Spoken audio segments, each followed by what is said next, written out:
Allez, aujourd'hui, on va plonger au cœur d'une période vraiment charnière pour un outil que beaucoup d'entre nous connaissent et utilisent, SketchUp. On va s'intéresser plus particulièrement à ces années passées chez Google et comment ça l'a complètement métamorphosé. Comment un logiciel de modélisation somme toute assez simple a pu devenir une plateforme mondiale au centre d'un projet absolument colossal. C'est ça la question qu'on va explorer ensemble. Et voilà, tout est dit dans cette phrase. SketchUp devient une plateforme. Ça a l'air simple dit comme ça, mais derrière, il y a toute une série de décisions, de paris parfois audacieux et surtout une vision qui a vraiment tout changé. Alors voilà comment on va dérouler cette histoire. D'abord, le tournant stratégique, le moment où tout bascule. Puis, la fin de l'abstrait. On verra ce que ça veut dire. Ensuite, la révolution collaborative, un mot-clé. On enchaînera avec la naissance de la plateforme, le vrai cœur du sujet, et on terminera sur l'héritage de cette ouverture. Voilà, on y est. Section 1, le tournant stratégique. C'est là que tout commence. On est en 2006 et Google prend une décision qui en a surpris plus d'un. C'était bien plus qu'un simple rachat, non, c'était vraiment le coup d'envoi d'une ambition quasi démesurée qui allait complètement rebattre les cartes. Et la raison de ce rachat, elle est aussi simple qu'elle est spectaculaire. En fait, Google avait une ambition complètement folle, construire un double numérique de notre planète. Rien que ça. La question, c'était comment on peuple ce monde virtuel. Eh bien, la réponse, c'était de donner aux gens, à des millions de gens, un outil super intuitif, assez simple pour que n'importe qui puisse modéliser son quartier, sa maison, sa ville. Et cet outil, c'était SketchUp. C'était la pièce manquante, la clé de cette incroyable utopie participative. Ok, donc on passe à la deuxième partie, la fin de l'abstrait. Parce que cette vision, elle a eu une conséquence immédiate et vraiment profonde. D'un seul coup, la modélisation 3D, ce n'était plus juste un exercice un peu théorique, un dessin dans le vide. Non, là, elle allait devoir se frotter au monde réel. Et là, la différence est juste saisissante. Il faut s'imaginer. Avant Google, un projet, un bâtiment, flottait un peu dans un espace numérique, abstrait. Et après, eh bien, avec l'intégration de Google Earth, ce même projet, on pouvait le placer instantanément sur son vrai terrain, à sa vraie adresse. Ce n'était pas juste un petit gadget, ça a complètement changé la façon même de penser un projet. Voilà, c'est exactement ça. Le projet ne flotte plus. Fini le design en apesanteur, si on peut dire. On ne dessine plus dans le vide, on dessine en situ, directement sur le terrain. Et ça change tout. Le contexte devient un acteur majeur du projet.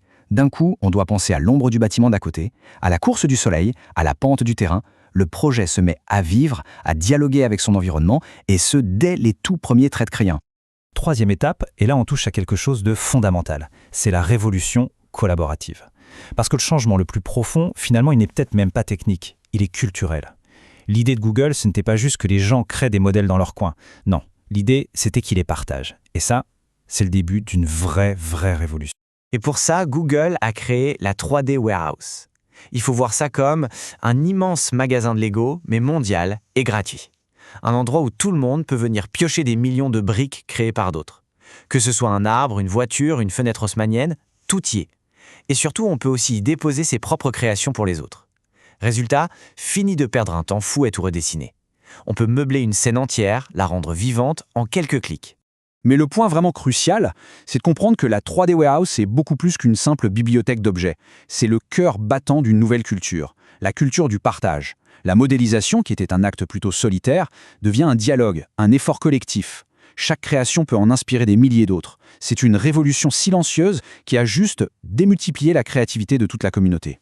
Et on arrive à l'étape finale, l'étape décisive, la naissance d'une plateforme. C'est le moment qui va tout sceller et transformer pour de bon SketchUp.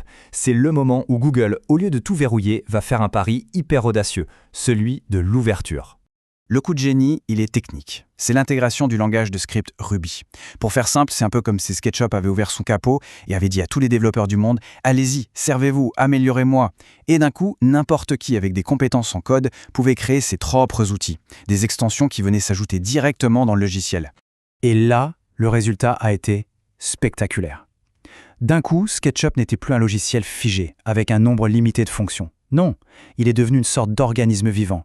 Un écosystème qui n'arrête pas d'évoluer, nourri en permanence par la créativité de milliers de personnes. Ça y est, la plateforme était née. Et cet écosystème a littéralement explosé. On a vu apparaître des plugins pour des besoins hyper spécifiques, des moteurs de rendu photoréalistes, des outils pour les ingénieurs en structure, des scripts pour automatiser les tâches répétitives. Bref, SketchUp est devenu ce fameux couteau suisse adaptable à l'infini. Que l'on soit architecte, paysagiste ou même ébéniste, chacun pouvait le modeler, le personnaliser pour son propre métier. On arrive à la fin. 5e partie, l'héritage de l'ouverture. La question, c'est qu'est-ce qui reste aujourd'hui de toute cette période? Quel est l'héritage de ces années Google? Quand on regarde ce parcours, c'est une vraie leçon de stratégie. On part d'un simple outil 3D. Étape 1, on l'ancre dans le monde réel avec le contexte. Étape 2, on le connecte à une communauté mondiale.